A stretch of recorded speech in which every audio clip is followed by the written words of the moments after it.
스타트? 했어요. 오케이. 자, 갑니다. 117. 자, 오늘 이제 여러분 그리고 참고로 여러분 114, 5, 6은 유튜브에 올렸어요. 유튜브. 그래서 그 유튜브를 저기 국어부장방에다가 이렇게 링크를 할 테니까 그걸 다시 보시면 되는데 거기는 화면은 별로 안 나오고요. 그냥 화면이 있긴 있는데 말만 들릴 걸 아마. 그래서 화면은 좀 의미가 없고요. 판서가 대부분 깨져서 어? 판서가 대부분 깨져서 판서는 이게 뭐 화질이 이래가지고 줄 수가 없고 만약에 필요하다면 이걸 찍어서 이렇게 줘야지. 찍어서 따로 사진으로 주든지.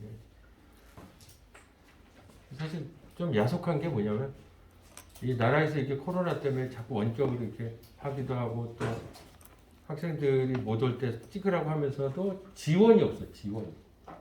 다 내 핸드폰으로 그냥 내가 쩔쩔거리고 이렇게 하는데.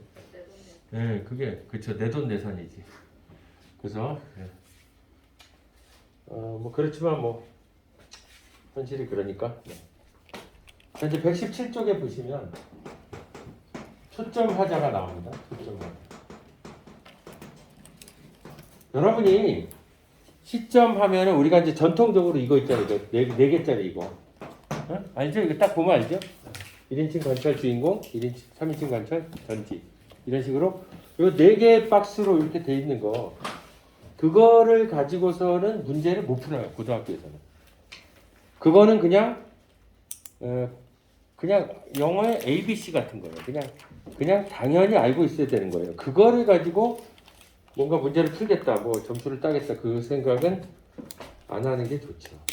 그래서 실제로 너무 전통적인 거를 이 네모 박스만 기억을 하면서 내가 실점을 안다고 생각하면 문제를 못 풉니다.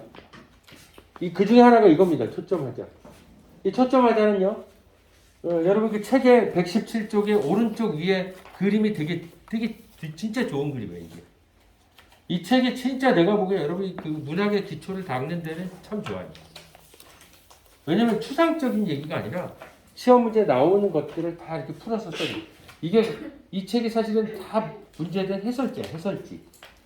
그러니까 우리가 그냥 공부하는 게 아니고 문제를 풀기 위해서 공부하고 있다는 걸 기억해야 돼요. 그래서 이 박스를 이렇게 보면 이렇게 돼 있잖아. 그림이 이렇게 돼 있는데, 자 여기 이제 A라는 인물, B라는 인물, C라는 인물 세 사람이 있다고 치자고, 그렇죠? 그러면 우리가 서술자가 밖에 있어요. 서술자가 이렇게 밖에 있어가지고 얘에 대해서만 설명해 주는 거예요. 서술자는 요 A에 대해서만 설명합니다. A에 대해서만 설명해요. 그리고 이 B와 C는 A가 관찰을 해요. A가 여기서 오는 게 아닙니다. 이렇게 오는 거예요. 그래서 여기서 A가 관찰을 하는 이런 형태죠. 그래서 이게 이제 뭐가 문제냐? 자, 이런 얘기예요. 만약에 이 서술자, 즉 작품 밖이에요. 이게 작품인데요. 이 작품의 바깥에 있는 이 서술자가 A, B, C를 모두 설명하면 3인칭 전지예요. 그죠? 작품 밖의 서술자가 A, B, C를 다 설명해줘요. 그러면 3인칭 전지구나 라고 해요.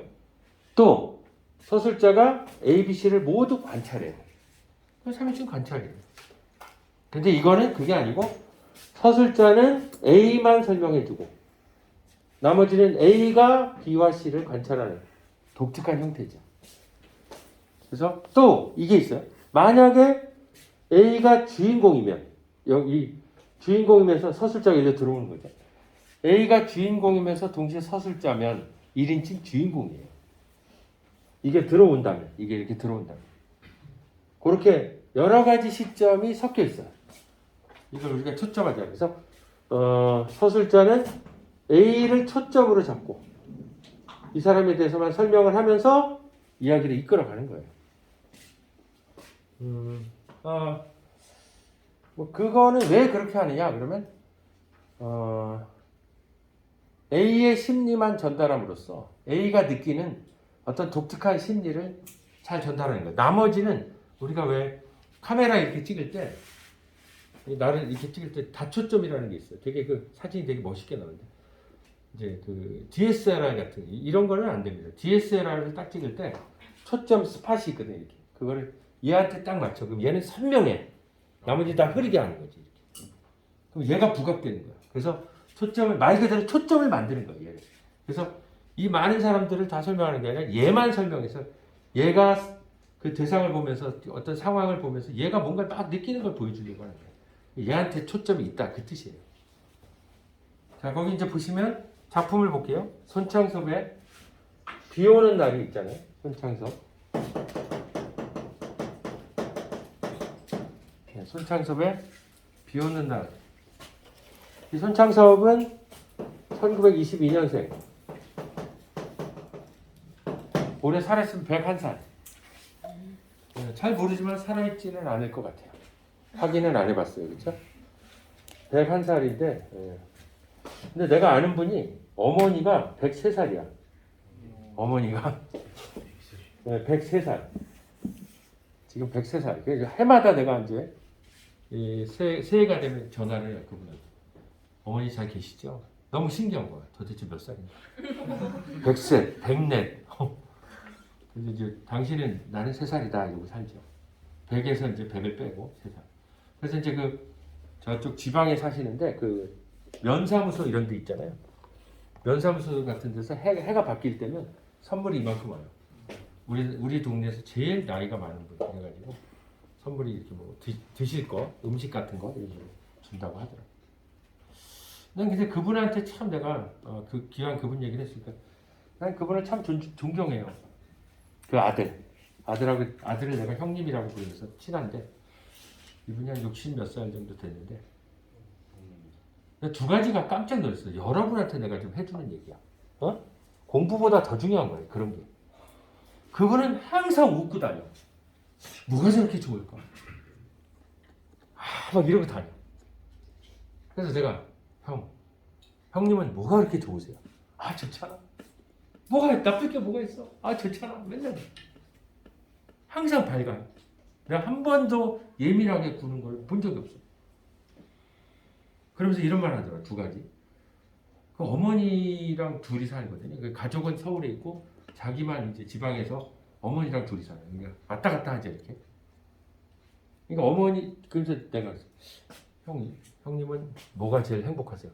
나는 어머니가 건강하신 게 제일 고맙고.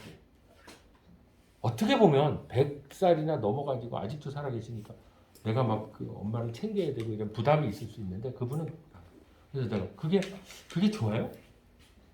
그럼 내가 지방에서 일하고 있는데 어머니가 저렇게 그 어머니는 겉으로 봤을 때는 좀 안 좋아 보여요. 왜냐면 허리가 이렇게 90도로 되면 이러고 다니시니까 90도 이렇게 이렇게 이러고 다니셔요. 근데 어머니가 건강해서 같이 있는 게 너무 좋대. 근데 그것이 남 들으라고 하는 얘기가 아니라 진짜로 그렇게 느껴지는 거예요. 자, 두 번째. 이분에게 딸이 둘 있어요. 딸이 둘 있는데 딸만 둘 있는 아빠인데 첫째 딸은 25세 시집을 보냈어요. 결혼을 시켰어요. 그런가 보다 했죠. 첫째 딸. 둘째 딸은 23살에 결혼시키는 거예요. 결혼식에 갔어요. 두 번 다 갔죠. 처음에는 못 보고 그냥 첫째 딸이니까 그러는. 둘째 딸은 바로 또 결혼시키는 거예요. 그래서 그랬어요. 형. 아니 23살짜리 뭐 벌써 이렇게 결혼시키냐. 라고 했더니 그분 말한단 말이야. 내가 이쁠 때 보내야 상대방도 이뻐하지. 야, 이건 멋진 말. 나이 먹으면 안 예뻐한다는 거예요?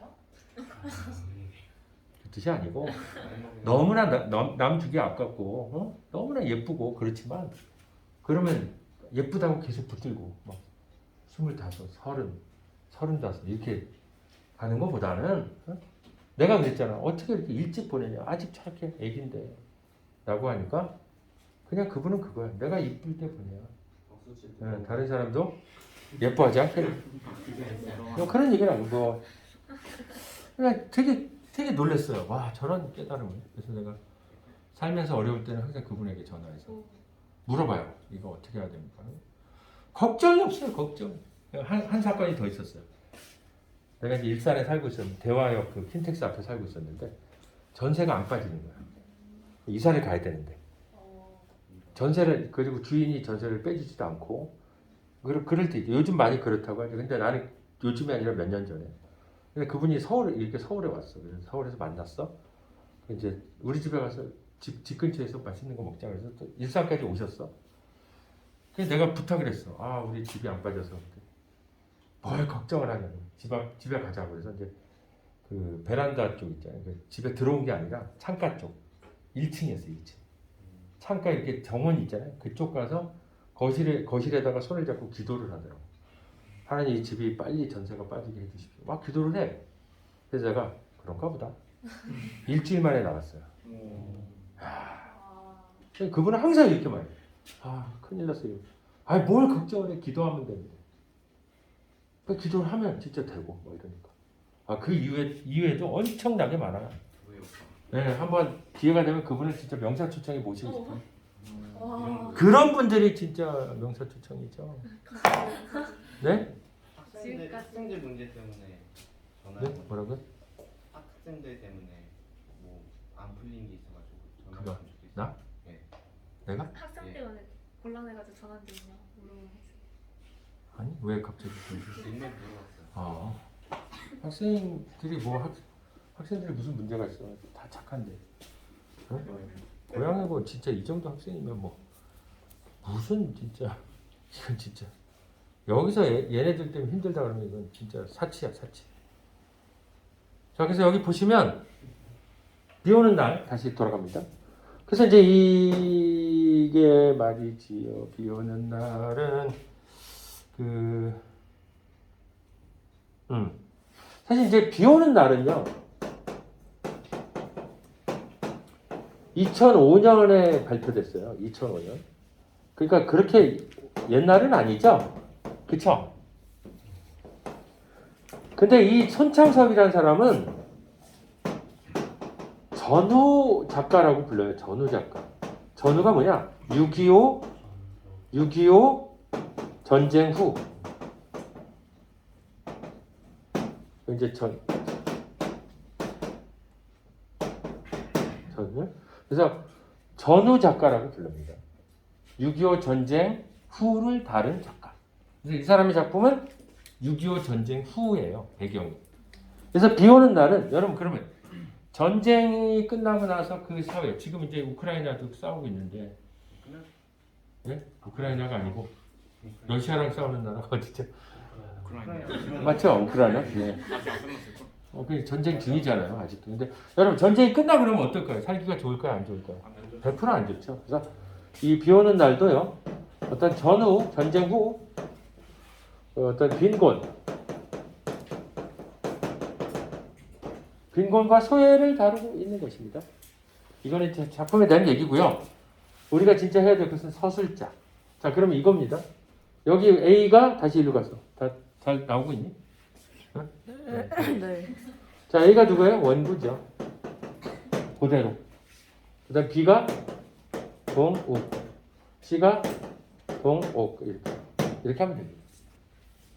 그래서 작가가 서술자가 원구를 집중적으로 설명하고요. 원구는 동욱과 동옥을 관찰해요. 그렇게 되어 있습니다. 그래서 왜 이렇게 하는지 초점 하자를 이렇게 정하냐면 왜 원구를 정하냐면 자 이게 다루는 게 전후 빈곤과 소외라고 했잖아요. 대강 조금만 얘기를 해주면 이 원구는 조금 사정이 좀 괜찮은 상태고요. 지내기가 형편이 동욱과 동옥이 이제 남매예요. 남매. 그 다음에 이 원구하고 동욱은 친구예요. 그렇죠? 친구인데 친구와 친구 동생이죠. 친구 여동생. 이렇게 이제 둘을 원구가 보는 거예요. 원구는 조금 원구에 대한 사정은 별로 서술이 잘 안 되고요. 그냥 원구는 그냥 무난하게 지내는 정도로 보이고요. 동욱과 동욱은 매우 어려워요. 살기가. 그래서 이제 이들은 어떻게 먹고 사냐면 동욱이 미군 부대를 다니면서 미군 병사들에게 초상화를 주문받아서 그들이 사진을 주면 그 사진을 동옥에게 주면 동옥이 그 사진을 보고 그림을 그려서 한마디로 초상화를 그려주고 먹고 사는데 매우 어렵죠. 원고는 계속 이 둘에게 되게 그 어떤 동정하는 마음을 가지고 친구의 집에 자주 옵니다. 그래서 이들을 알게 되고 어느 순간 이제 그렇게 되다가 동욱이 원고에게 자기 동생하고 결혼을 해달라 라고 말합니다. 네. 그러나 여기서 이제 중요한 거 원고는 동정은 하지만 함께 결혼을 해서 살 만큼 가까이 하고 싶지는 않은 거예요. 그거 알잖아요, 뭔지. 우리가 조금 불쌍해서 이렇게 도와주려고 갔다고 해서 그와 뭐 한 가족이 된다. 이거는 또 별개의 문제지. 그래서 원구가 이제 대답을 피하고 거리를 좀 두다가 마음의 양심의 가책을 느끼는 거죠. 내가 막 걔네들을 되게 막 뭐 챙긴다고 생각하면서도 내가 혹시라도 피해를 받을까봐 이렇게 한마디로 잔머리를 쓰고 있구나. 뭐 이런 생각을 어떤 자기 반성을 하다가 이제 한 번 또 궁금해서 또 찾아가는데 그 두 남매가 사라진 거죠. 사라지고 이제 원구는 어떤 양심의 가책을 느끼면서 소설은 끝나요. 자 보세요. 초점하자로 하니까 원구의 심리가 집중적으로 나타나죠. 나머지는 원구가 그런 어떤 심리적, 양심적 가책, 양심의 가책 같은 걸 느끼는데 사용되는 그냥 인물들이에요. 그 동욱과 동욱은 그냥 객관적인 대상일 뿐인 거예요. 별로 안 중요한 거죠. 그냥 그들은 상황을 제공하고 원구는 막 내적 갈등을 일으키고 가까이 하기에는 너무 먼 당신. 그러면서 또 결혼하자고 하니까 살짝 이렇게 빠지고 싶은 느낌 같은 거 있잖아요. 그런 걸 막 보여줘요. 그래서 그게 뭐냐 그러면 그게 바로 전쟁이 끝나고 나서 우리는 굉장히 빈곤했고 빈곤의 문제만 있었던 것이 아니라 사람과 사람 사이에 많은 소외를 서로 주고 단절이 있었다 이런 얘기. 아시겠죠? 네. 그래서 살다 보면 그런 적 한 번 있었죠. 야, 너 내 친구지. 그럼 친구. 야, 자면 어떻게 해요? 기사님, 카메라 기사님, 잘 찍으세요. 아까 이게 용량이 없어갖고 13분 찍고 끝난 거예요. 지가 혼자 알지? 양이 없으니까 이 저장 공간이. 그래서 내가 엄청 지웠거든. 딴 거를. 됐죠? 그래서 그런 겁니다. 저기 보시면 자 지금 예를 들면 무거워졌다 이거 심리죠. 원고의 마음은 무겁다 이렇게 나오죠. 그리고 가로에 원고의 마음이 왜 무거운지도 설명하죠. 그것은 동욱 남매의 음산한 생활 풍경이 그 뇌를 영상화처럼 흘러가기 때문이었다 이렇게 나오죠. 그 다음에 동욱과 그 여동생 동욱이 생각났다. 그렇죠? 한마디로 뭐예요? 자꾸 마음에 걸려. 근데 그렇다고 선뜻 친해지기는 그래 이런 거예요. 자 밑으로 갑니다. 입을 열지 않았다. 저게 동욱인가 보다 속으로 생각하며 고개를 끄덕여 보였다. 거만해 보였다. 고개만 끄덕했다. 뭐예요? 전부 동욱을 관찰하는 거예요. 그래서 원구의 속마음은 드러나고 동욱은 원구가 그냥 관찰한 것까지만 얘기하는 거예요. 이게 초점 화자입니다. 네, 내려가겠습니다. 그래서 자 이제 그 다음에 위에서 초점하자는 원구야 서술자가 원구의 속마음에 들어갔으므로 원구의 심리와 그런 심리를 느끼는 이유까지 모두 설명해주고 있지. 한편 원구 외의 등장인물인 동옥의 심리는 서술되지 않아. 다만 원구의 시각에서 동옥을 관찰할 뿐이지 라고 나오고요. 자 이러한 시점을 우리가 특정 인물을 초점하자로 선택했다는 점에서 선택적 작가 시점이라고도 하고요. 또 초점하자의 심리만 제한적으로 알 수 있다는 점에서 제한적 작가 시점이라고도 합니다. 이 초점하자, 선택적 작가 시점, 제한적 작가 시점을 모두 필요 충분 조건으로 똑같이 보시면 안 돼요. 어떻게 보느냐에 따라서 원구 이러면 초점하자가 되는 거고 그 다음에 원구를 선택했다 그러면 선택적 작가 시점이고 원구의 마음만 심리만 서술했다 그러면 제한적 작가 시점이에요. 그래서 이거 설명까지 같이 알아둬야 돼요. 아시겠죠? 그냥 무작정 세 개는 같다 이렇게 하면 안 돼요. 세 개는 같지 않아요. 세 개는 하나다. 그죠? 세 개는 하나예요. 네? 하나. 아니, 또 큰데. 또 헷갈리겠다. 그치? 세 개는 하나. 세 개는 하나다. 아, TV 프로그램. 네. 후하 있잖아. 어? 키즈 탐험 신비의 세계. 뭐지? 동물의 왕국. 어? 몰라. 뭐 여러 가지 프로그램이 짬뽕 됐어. 자, 그 밑에 특정 인물의 시각에서 서술. 봐봐. 문제 나올 때 특정 인물의 시각에 의존, 특정 인물의 시각에서, 특정 인물의 시각 이런 게 많이 나온다고. 뭐 3인칭 전지 이렇게는 잘 안 나와. 특정 인물의 시각에서 서술하는 시점은 1인칭과 제한적 작가 시점이야. 예를 들어 사랑손님과 어머니의 오키도 특정 인물이야. 이렇게 보면 오키가 초점 인물은 아니지만 어때? 특정 인물이 된다니까. 아까 얘기했잖아. 비 오는 날의 원구도 특정 인물이지. 특정 인물의 시각에서라는 말은 시험 문제 잘 나오니까 잘 알아두자 그 얘기입니다. 넘어가겠습니다. 118쪽. 118. 자, 너 읽어볼까? 네. 거기 줄거리. 앞부분 줄거리. 앞부분 네. 줄거리만요. 자, 감정을 살려서 멋있게 읽으세요. 서대문 앞에서 살다가 성북동으로 이사온 나는 신문 보조 아, 배달 너무 빠르잖아. 저거 해봐. 에이 진짜. 예를 들어줄게. 사대문 아래서 살다가 성북동으로 이사온 나는 라디오 신문 보조 배달부인 황수건이라는 인물을 만나면서 이곳이 시골임을 실감하게 된다. 나는 정식 배달부가 소원이라던 황수건이 급사로 다니던 학교에서마저 쫓겨나 형님 집에 얹혀 살게 되었다는 소식을 듣게 된다. 나는 그날 그에게 돈 3원을 주었다. 그의 말대로 삼산학교 앞에 가서 버젓이 참외 장사라도 해보려고. 그리고 남은 돈은 남지 못하면 돌려주지 않아도 좋다 하였다. 그는 3원 돈에 덩실덩실 춤을 추다시피 뛰어나갔다. 그리고 그 이튿날 선생님 잡수시라고쇼 하고 나 없는 때 참외 3개를 갖다 두고 갔다. 그러고는 온 여름 동안 그는 우리 집에 얼씬하지 않았다. 들으니 참외 장사를 해보긴 했는데 이내 장마가 들어 미천만 까먹었고 또 그까짓 것보다 한 가지 놀라운 소식은 그의 아내가 달아났던 것이었다. 저희끼리 금슬은 괜찮았건만 동서가 못 건디어 굴어 달아난 것이라고 한다. 남편만 남 같으면 따로 살림 나는 날이라 기다리고 살 것이나 평생 동서 밑에 살아야 할 신세를 생각하고 달아난 것이라고 한다. 그런데 며칠 전이었다. 밤인데 달품 안에 수건이가 우리 집을 찾아왔다. 웬 포도를 큰 것으로 대여섯 통의 종이에 싸지도 않고 맨손에 들고 들어왔다. 그는 벙긋거리며 선생님 잡수라고 사왔었죠? 하는 때였다. 웬 사람 하나가 날쌔게 그의 뒤를 따라 들어오더니 다짜고짜 수건이의 멱살을 움켜쥐고 끌고 효과음악. 나갔다. 수진이는 그 우둔한 얼굴이 새하얗게 질리며 꼼짝 못하고 끌려나갔다. 나는 수건이가 포도원에서 포도를 훔쳐온 것을 직각하였다. 쫓아나가 매를 말리고 포도값을 물어주었다.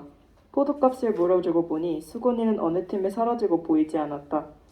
나는 그 5송이의 포도를 탁자 위에 얹어놓고 오래 바라보며 아껴 먹었다.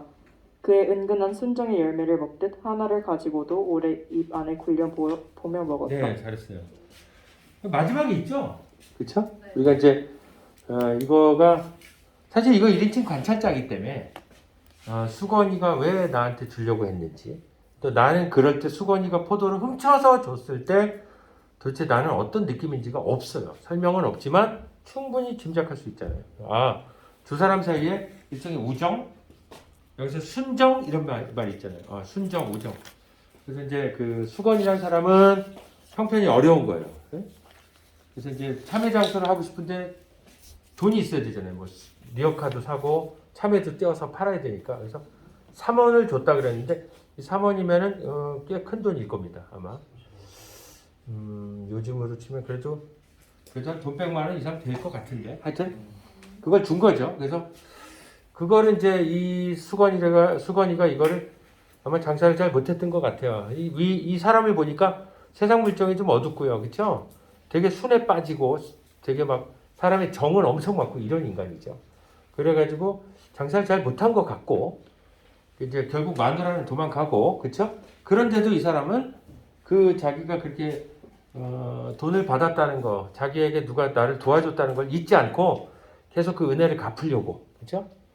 참외를 갖다 주기도 하고, 또 그것도 없으면 어떻게 해요? 훔쳐서 갖다 주는 그런 어떤 순수한 사랑 이런 거, 순수한 우정 이런 걸 보여주는 거예요. 자, 이태준은 1904년에 태어났어요.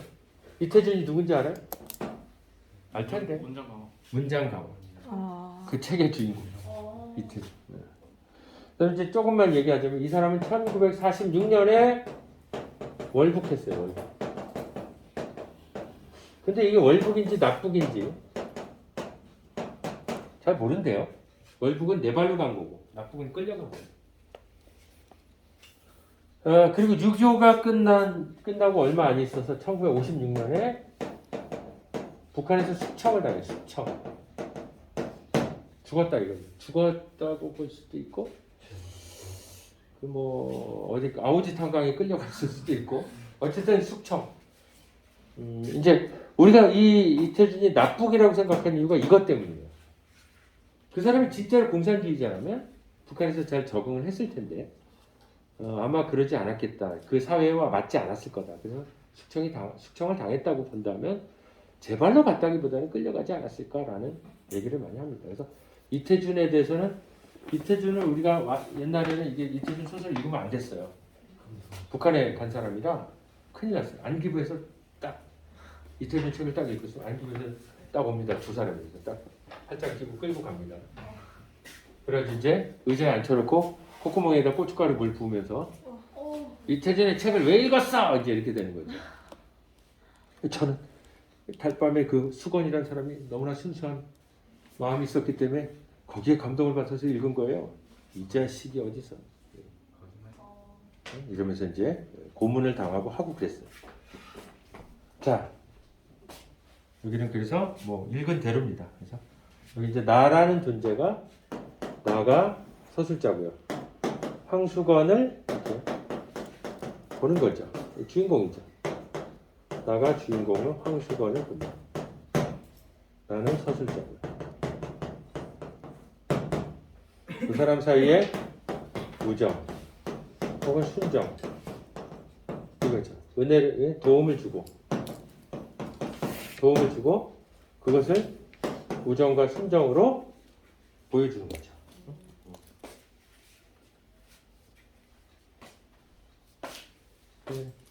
네, 그렇습니다. 뭐 문제는 뭐 굉장히 쉬워요, 그렇죠? 1번 서술자가 들어있죠. 서술자가 다른 사람 이야기를 하죠. 그럼 1인칭 관찰자죠. 그렇죠? 뭔가 되게 기초적인 문제. 2번 황수관에 대한 설명 적절하지 않은 거. 3번 나가 비판적으로 아니죠. 훔쳐다 준 포도를 오랫동안 아껴 먹으며, 그렇죠?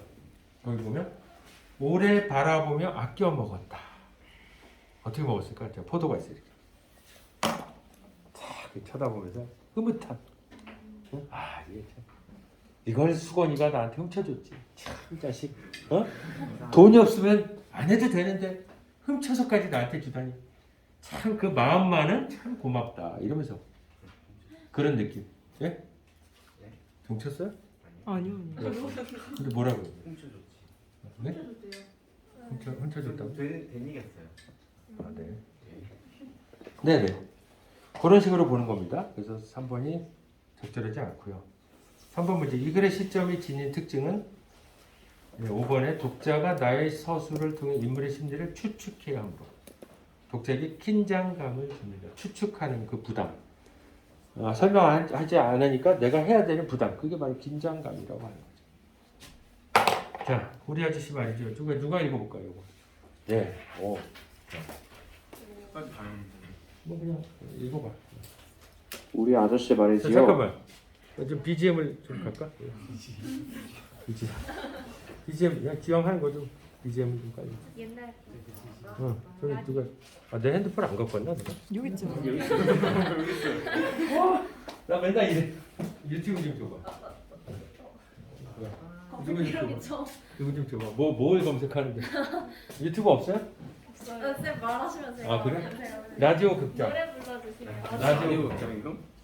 라디오 극장에 처음에 나오는 게 이거예요. 거기 있나? 그래. 거기 유튜브 잡아봐. 이제 블루투스. 잠깐 블루투스. 자, 거기 미프로, MIPRO. 미프로. 미프로. 아니. 여기 있잖아. 여기 잡아. 이제 됐지? 자, 연결해서 음악 해봐. 됐어. KBS 무대 다시 처음부터. 웨딩 브레이커 감성 목소리가. 강성 웨딩 브레이커. 너 마이크 잡고 공개. 웨딩 브레이커. KBS 무대 웨딩 브레이커 아, 그렇게 하면 안 되지. 유튜브에 올라가면은 광고. 그렇지. 그거를 해. 잔잔한 봉지. 아, 그래? 전래동화 봉지. 그래. 옛날 느낌 나는 걸로. 옛날 느낌? 면도 완벽한 스킨케어 광고. 쉽지 않네. 너무 현대적인데? 한대죠. 잠시만. 빨리 광고를 없애볼게. 연금 투자 시대 저도 안 하는데. 근데 평소에 어떤 영상을 보는 거야? 그러니까 이게 알고리즘이지. 어? 너 연금 벌써 걱정하라. 주식. 자, 이거 주세요. 우리 아저씨 말이지요. 아따 저 거시기 한참 당년에 무엇이냐 그놈의 거 사회주의라더냐 막걸리라더냐 그거 하다 징역 살고 나와서 폐병으로 시방 앓고 누웠는 우리 오촌 고모부 그 양반 뭐 말도 마시오. 대체 사람이 어쩌면 글쎄 내 원 신세 간대 없지요. 어우 좋아. 자 10년 적공 대학교까지 공부한 거 풀어먹지도 못했지요. 좋은 청춘 어영부영 다 보냈지요. 신분에는 전과자라는 붉은 도장 찍혔지요. 몸에는 몹쓸 벽까지 들었지요. 이 신세를 해가 지걸랑한 굴속 같은 오두막집 단칸